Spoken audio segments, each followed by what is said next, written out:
17장 말씀에서 저희가 다윗 언약에 대한 그러한 말씀을 보았습니다. 그리고 다윗 언약을 이어서 나오는 말씀이 바로 오늘의 말씀, 다윗의 그러한 전쟁에 대한 그러한 말씀이 바로 오늘의 말씀입니다. 오늘 그 1절 말씀을 보면 먼저 다윗이 블레셋 사람과의 그러한 전쟁을 합니다. 다윗이 블레셋 사람을 쳐서 항복을 받고 블레셋 사람들의 손에서 가드와 그 동네를 빼앗고, 이 블레셋이라고 하는 나라는 이스라엘 사람들에게 굉장히 두려운 존재였습니다. 엘리 제사장 때에는 언약궤를 빼앗았었고, 사무엘에게 왕을 세워달라고 했던 그러한 근본적인 이유도 뭐냐면, 그 왕을 세우기 전에 블레셋과의 전쟁이 있었는데, 이스라엘 사람들에게는 블레셋은 굉장히 두려운 사람들이었었고, 이길 수 없는 존재와 같은 그러한 사람들. 그래서 그들은 왕을 원하였었고, 또 사울도 블레셋 사람과의 전쟁에서 목숨을 잃었음을 저희는 보았습니다. 이 블레셋은 크레테 그 섬의 그 미케아 문명의 사람들로 저희가 생각을 하는데, 보통 성경에서는 그레데라고 하거나 아니면 갑돌이라는 그러한 것으로서 번역이 되어 있습니다. 이 지역, 이 블레셋 사람들이 이렇게 무서웠던 이유가 무엇이냐 하면, 이 사람들이 바로 철기 문명을 가진 그러한 사람들이었기 때문입니다. 그 주변의 사람들은 대부분 청동기 문명의 그러한 사람들이었었는데, 이 블레셋 사람들은 앞선 문명, 철기 문명을 가진 그러한 사람들이었었기 때문에 이 사람들과 전쟁을 한다라는 것은 이 이스라엘 백성들에게 굉장히 어려운 부분이었었고, 이 사람들에게 블레셋은 굉장히 두려운 존재였습니다. 지금도 그 박물관 그 이집트나 뭐 그런 데 가게 되면 블레셋하고 블레셋 사람들이 이렇게 들어와갖고 애굽 사람들하고 전쟁했던 그러한 그림이 조각되어져 있는 게 그런 게 있는데, 근데 이 애굽하고 이렇게 맞섰던 블레셋 사람들이 애굽의 전쟁에서 밀려서 애굽을 못 들어가게 되자 들어온 것이 어디였었냐면 바로 이 가드를 중심으로 한 5개의 그러한 이스라엘에 있는 그러한 땅들이었습니다. 이 아스글론이라든가 뭐 아스돗이라든가 하는 이러한 가드와 같은 이러한 땅들을 중심으로 이 블레셋 사람들이 들어왔을 때 이 이스라엘 사람들은 굉장히 두려웠습니다. 그런데 이 블레셋을 이기기 시작한 왕이 누구냐 하면 바로 다윗입니다. 다윗. 어떻게 다윗이 이렇게 블레셋 사람들에게 이길 수가 있었을까요? 다른 것보다도 학자들이 보통 이야기를 하기를, 다윗이 그 블레셋에게 가갖고 한 1년 정도 있지 않았습니까? 그 시기 동안 아마 철기 문명을 배워오지 않았을까라는 생각을 합니다. 그러니까 이 철기 문명에 대한 그러한 지식도 배워오고, 또한 블레셋의 그러한 앞선 그러한 전쟁에 대한 그러한 지식들도 배워와갖고 어떻게 합니까? 가드와 그 동네를 빼앗았다라고 성경은 기록하고 있습니다. 이러한 다윗의 그러한 모습들을 보게 되면 이렇게 굉장히 어렵고 힘든 그러한 피난민 속에서도, 피난의 그러한 때에서도 이렇게 준비하는 모습들을 볼 때 우리들도 우리의 여러 가지 환경 속에서 어떻게 준비하며 살아가야 될지 지혜를 줍니다. 우리가 연약하고 부족할 때에도 상황을 탓하며 변명하기보다는 하나님의 인도하심을 바라고 잘 준비한다라고 하면 하나님께서 하나님의 때에 또한 사용하시지 않겠습니까? 또한 이렇게 블레셋을 이기고 난 다음 그 다음 전쟁하는 그러한 백성이 누구입니까? 모압을 침해라고 성경에서 기록되어 있습니다.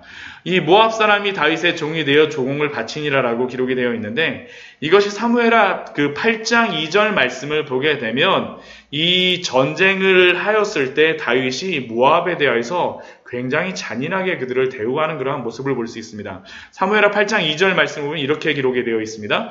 다윗이 또 모압을 쳐서 그들로 땅에 엎드리게 하고 줄을 재어 그 2줄 길이의 사람은 죽이고 1줄 길이의 사람은 살리니 모압 사람들이 다윗의 종들이 되어 조공을 드리니라. 그러니까 2줄 길이의 사람을 죽였다라는 이야기는 어른은 다 죽이고 어린아이들, 다윗에게 어떻게 반항할 수 없는 그러한 어린아이들만 살렸다라고 이야기하는 겁니다. 왜 다윗이 이렇게 호되게 모압에게만 이렇게 했을까요? 이 왜 이렇게 했느냐 그렇게 보통 보게 되면 사무엘상 22장 말씀을 보게 되면 다윗이 사울에게 쫓길 때 자신의 부모 이새와 같이 모압 왕에게 자신의 부모를 맡기러 갑니다. 맡기러 가는데 그가 모압 왕에게 이렇게 부탁을 하러 갈 수 있었던 것은 모압과 다윗의 집안이 친인척 관계였기 때문입니다. 다윗의 그러한 증조 할아버지가 누구였습니까? 보아스였었죠. 그리고 또 그 증조 할머니가 바로 모압 여인 룻이었었는데 이 다윗은 부모를 모압 왕에게 이렇게 친척인 그러한 모압 왕에게 부탁하고 그 이후에 잘 대해줄 것으로 생각했었는데 다윗의 부모의 행적이 이 22장 이후로 다 보게 되면 나오지를 않습니다. 자녀들은 나오지만 부모에 대한 것은 나오지 않습니다. 보통 생각하기를 이 모압에 다윗이 부모님을 맡겼을 때 큰 고통을 당하지 않았나라고 생각을 합니다. 그래서 다윗이 블레셋을 점령하고 난 다음에 그 다음 갔던 곳이 어디냐면 바로 이 모압을 점령하러 갔던 겁니다. 근데 단순히 뭐 이런 것 때문에 간 것은 아니고 모압이 지금 블레셋이라고 하는 경우는 어디입니까? 동쪽을 이렇게 치는 거고요. 모압 같은 경우는 어디에 있습니까? 이스라엘의 서쪽을 치는 거고요. 그 모압 같은 경우 어디를 치는 겁니까? 동쪽을 치는 겁니다. 서쪽과 동쪽에 있는 그러한 사람들. 또한 그 다음에 점령하러 간 사람이 누구입니까? 3절 말씀을 보면 소바왕 하다데셀을 점령하러 갑니다. 이 하다데셀은 아람의 그런 북쪽에 있었던 그런 왕으로 생각을 하는데 유브라데 강가에서 자기의 세력을 펴고자 하면서 다윗과 같이 맞부딪히게 됩니다. 왜 맞부딪히게 되냐 하면 하나님께서 이스라엘 백성에게 주셨던 땅이 북쪽의 끝이 어디냐 하면 바로 하맛 어기임을 전에 한번 저희가 봤었는데요. 하맛까지고 남쪽은 애굽 시내까지인데 이 하맛 어기까지의 그 곳과 이 다윗이 점령하는 거 하는 것과 이 하다데셀이 맞부딪힐 수밖에 없는 상황이었기 때문입니다. 그때 다윗이 전쟁을 해서 어떻게 합니까? 역시 소바왕 하다데셀을 쳐서 전쟁에 승리하게 되어집니다. 결국 그러니까 다윗이 동서남북 있는 그런 모든 주변의 사람들을 다 전쟁에서 이긴 겁니다. 그리고 이렇게 이겼을 때 다윗이 4절 말씀에 보면 어떻게 기록하고 있습니까? 다윗이 병거 1000대와 기병 7000명과 보병 20000명을 빼앗고 다윗이 그 병거 100대의 말들만 남기고 그 외의 병거의 말은 다 힘줄을 끊었더니 보통 전쟁에서 이기게 되면 다 전리품을 취하는데 다윗이 하다데셀에게 이기고 나서는 병거 1000대와 기병 7000명 그 병거는 다 못 쓰게 되는 겁니다. 병거 100대와 말들만 남기고 나머지 병거의 말은 다 어떻게 합니까? 다 발의 힘줄을 끊어버립니다. 왜 이러한 일을 행할까요? 이것은 하나님께서 왕에게 지켜야 될 것들을 말씀해 주셨기 때문입니다. 우리 신명기 17장 우리 16절 말씀 한번 찾아보도록 하겠습니다. 다윗이 하나님의 말씀에 순종하기 위하여서 이렇게 행했던 겁니다. 신명기 17장 16절 말씀입니다. 왕이 되었을 때 왕이 하나님 앞에서 지켜야 될 그러한 것들이 있는데 16절 말씀을 보게 되면 이렇게 기록되어 있습니다. 17장 16절입니다. 같이 읽겠습니다. 그는 병마를 많이 두지 말 것이요 병마를 많이 얻으려고 그 백성을 애굽으로 돌아가게 하지 말 것이니 이는 여호와께서 너희에게 이르시기를 너희가 이후에는 그 길로 다시 돌아가지 말 것이라 하셨음이며.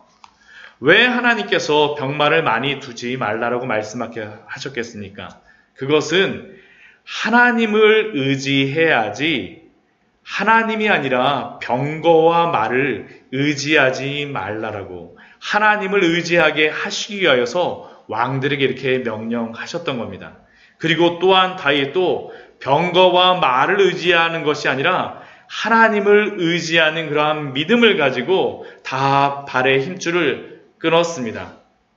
강력한 세상은 병거와 말이 많은 왕이 강력한 왕이라고 하지만 그러나 다윗은 하나님을 의지하는 자가 바로 강력한 것임을 그의 믿음의 고백을 이러한 행동을 통하여서 그의 믿음의 고백을 보여준 것입니다. 그리고 5절 말씀을 보면 또 어떻습니까? 다메섹 그 소방 하다데셀이 폐하였을 때 다메섹 아람사와라 아람 사람들이 하다데스를 도우러 옵니다. 그랬을 때에도 다윗이 2만 2천 명을 무찔렀다라고 그렇게 기록하고 있습니다. 또한 전쟁의 그 승리는 이것으로만 그치지 않습니다. 뒤에 말씀에 보게 되면 12절과 13절 말씀을 보면 또 어떤 일이 있습니까? 수르야의 아들 아비새가 소돔 골짜기에서 에돔 사람 18,000명을 쳐 죽인지라. 에돔에 가서도 전쟁을 해서 다 이기게 하십니다. 또한 그곳에 다윗이 에돔의 수비대를 두고 나서 그 에돔 사람들은 다윗에게 종이 되었다라고 기록하고 있습니다. 그런데 다윗이 이렇게 전쟁에 승리할 수 있었던 그러한 이유가 무엇이겠습니까? 13절 후반절 말씀에서 그렇게 기록이 되어 있죠. 무엇이라고 기록되어 있습니까? 다윗이 어디로 가든지 여호와께서 이기게 하시니라.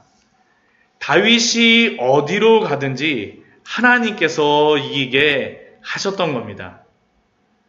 다윗이 어디로 가든지 하나님께서 이기게 하시는 그것들 때문에 6절 말씀도 동일하게 그렇게 이야기합니다. 다윗이 다메섹에 아람 수비대를 두었을 때에도 그 전쟁에 이겼던 이유를 무엇이라고 기록하고 있습니까? 다윗이 어디로 가든지 여호와께서 이기게 하시니라. 세상은 많은 병거와 많은 말을 가져야지만 전쟁에 승리하고 또 많은 병력을 가져야지만 승리한다라고 믿고 또 그것을 준비하기 위해서 수단과 방법을 가리지 않고 빼앗고 또한 많은 것들을 늘리려고 애굽에 내려가려고도 하고 여러 가지 방법을 쓰려고 하는데 그것이 아니라 성경은 여호와 하나님이 이기게 하셨다라는 것을 우리에게 말씀하여 줍니다. 그리고 그 여호와 하나님이 이기게 하셨다는 그 증거가 누구이겠습니까? 바로 다윗입니다. 다윗. 이 전쟁의 승리는 바로 하나님이 하셨음을 우리에게 보여주는 것입니다. 또한 이렇게 그가 전쟁에 또한 승리하는 이러한 것은 또 다른 의미가 있습니다. 이게 또 다른 의미가 또 굉장히 중요한 것인데 이 여호와 하나님이 이기게 하셨다라는 이 의미는 또 다른 의미가 무엇이겠습니까? 주변의 모든 사람들뿐만 아니라 그 함께하는 모든 사람들도 부인할 수 없는 사실인데 이것은 또한 무엇을 증명하는 것이겠습니까? 하나님께서 다윗에게 주셨던 그 다윗 언약이 성취되었음을 또한 알려주는 것입니다. 17장 우리 8절 말씀, 우리 앞에서 우리 다윗에게 주셨던 그 언약을 하나님께서 이렇게 그 약속 속에 이렇게 말씀하십니다. 우리 같이 한번 읽겠습니다. 17장 8절 말씀입니다. 내가 어디로 가든지 내가 너와 함께 있어 내 모든 대적을 내 앞에서 멸하였은즉 세상에서 존귀한 자들의 이름 같은 이름을 내게 만들어 주리라. 아멘. 다윗은 하나님이 주신 그 약속을 믿었고 또한 그 믿음으로 행하였고 또한 하나님께서는 다윗에게 주신 약속대로 그 모든 약속을 성취하셨음을 우리에게 성경은 말씀하여 주고 있습니다. 왜 다윗 언약 다음에 바로 이렇게 전쟁이 기록이 되어 있을까요? 그것은 하나님이 말씀하신 대로 성취하시는 하나님이심을 우리에게 보여주기 위함이 아니니까. 하나님께서는 다윗과 맺은 그 언약의 약속대로 이 모든 일들을 이루신 것입니다. 그러나 그렇다고 해서 다윗이 가만히 있었습니까? 아닙니다. 오늘 새벽에도 보았었지만 다윗이 가장 마지막에 17장 27절 말씀에 복을 주사 주 앞에 영원히 두시기를 기뻐하시나이다. 여호와여 주께서 복을 주셨사오니 이 복을 영원히 누리리이다 기도하였던 것처럼 다윗은 하나님이 주신 그 언약의 말씀에 기대어 이 약속의 복을 또한 전쟁을 통하여서 또한 누리고 있는 것입니다. 믿음으로 그는 순종하고 행하였음을 우리에게 알려주고 있습니다. 비록 자신의 때에 성전을 건축하지는 못하지만 그는 하나님이 주신 그 약속들을 믿고 또한 믿음으로 승리하였습니다. 또한 이 전쟁을 통하여서 그가 얻은 것이 있었습니다. 그것이 무엇입니까? 성전 건축의 준비를 이것을 통하여서 합니다. 앞에 7절과 8절 말씀을 보면 다윗이 전쟁을 하고 나서 얻는 전리품이 있습니다. 병거와 말은 다 못쓰게 만들었지만 그 7절 말씀을 보면 무엇을 취합니까? 하다데셀의 신하들이 가진 금방패를 빼앗아 예루살렘으로 가져오고 금은 취합니다. 또 8절 말씀도 보면 어떻게 합니까? 심이 많은 놋을 만들었더니 솔로몬이 그것으로 놋대야와 기둥과 놋그릇들을 만들었더라. 다윗은 하다레셀과의 전쟁에서 많은 전리품을 얻음으로 말미암아 그것을 가지고 하나님의 그러한 성전을 건축하는 것들에 준비하는 것으로 그는 사용하였습니다. 하나님이 또한 이렇게 준비하시게 하시는 거죠. 9절 말씀도 보면 하마당 도우라고 하는 그러한 하다데셀과의 그러한 반대편에 있는 그러한 왕이 있었는데 그 사람은 어떻게 합니까? 10절 말씀 후반절에 보면 그의 아들 하도람을 보내서 금과 은과 놋의 여러 그릇을 가져오게 하시고 또한 그 10절과 그 이후의 말씀에도 또 보게 되면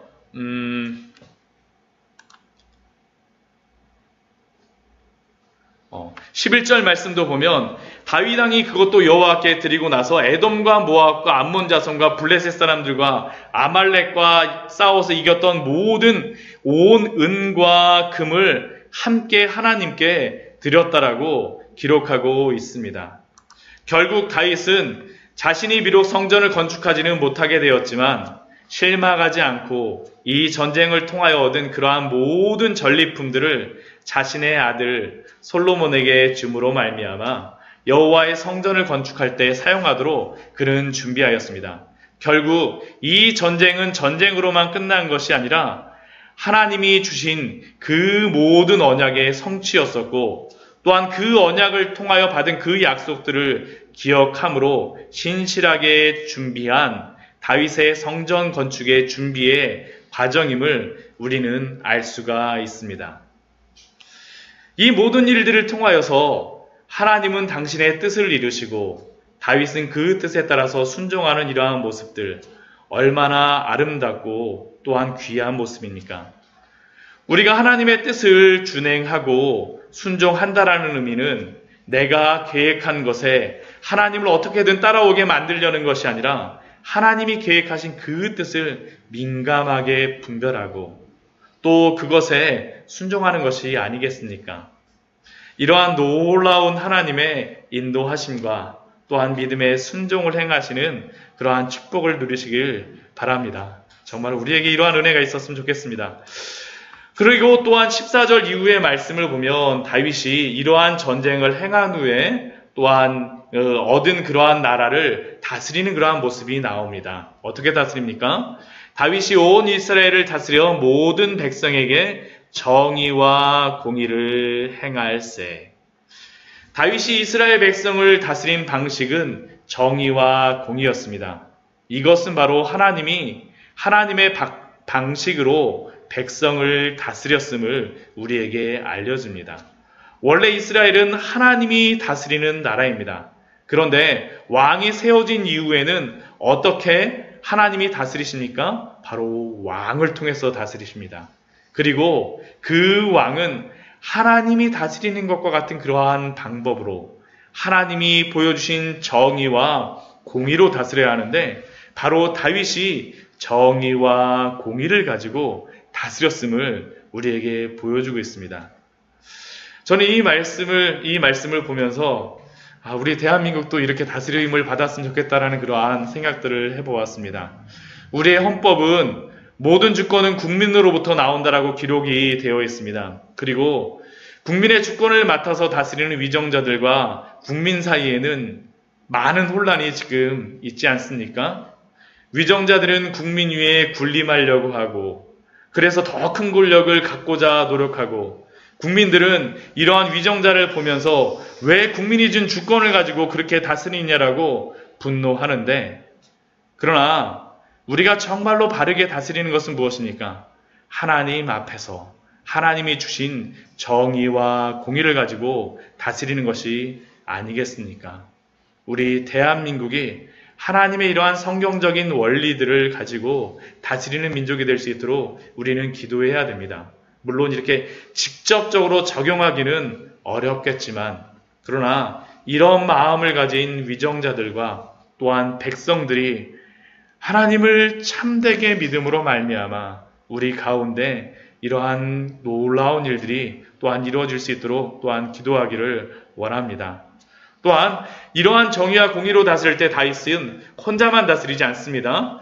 요압을 군대 상병관으로 또한 세우고 아일루스의 아들 여호사밧을 행정장관으로 세우고, 또한 16절 말씀을 보면 사독과 아비멜렉을 제사장으로, 사워사는 서기관으로, 또한 분하야는 그렛 사람과 블렛 사람들, 이방인 그러한 어떠한 군사들을 다스리는 그러한 지휘하는 그러한 지휘관으로, 다윗의 아들들은 왕을 모시는 사람들의 우두머리로 세워서 다스렸다라고 기록하고 있습니다. 하나님의 나라를 이루어가는 것이 뛰어난 한 명의 영웅으로 되어지는 것이 아니라 여러 돕는 손길과 헌신을 통하여서 또한 이루어져 감을 우리에게 보여주고 있습니다. 저는 우리나라에도 이러한 일들이 있었으면 좋겠고요. 또한 우리 교회에도 또한 이러한 일들이 있었으면 좋겠습니다. 각 교회마다 정말로 하나님을 두려워하는 그러한 목회자와 또한 같이 섬기는 여러 우리 장로님들, 권사님들, 집사님들을 통하여서 교회를 통하여서 이런 아름다운 정의와 공의가 행하여지고 또한 긍휼이 행하여짐으로 말미암아 함께 하나님의 일들을 감당함으로 말미암아 하나님이 원하시는 그러한 것들이 이 민족 가운데 정말로 이루어지도록, 교회 가운데 이루어지도록 같이 기도하기를 원합니다.